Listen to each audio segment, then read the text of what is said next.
I'm going to show you how you can hide or fold or collapse a section of code using Visual Studio Code. So if you find this guide helpful, don't forget to subscribe and like the video.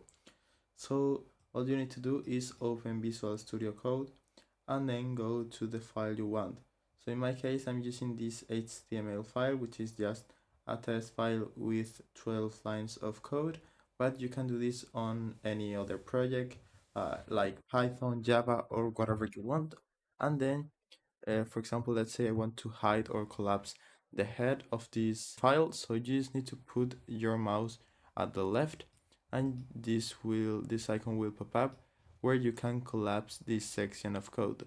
So you can do the same thing with any tag or any section of code you want. So for example, if you want to hide the whole HTML structure, just click right here and this will collapse the range, and if you click again it will expand it.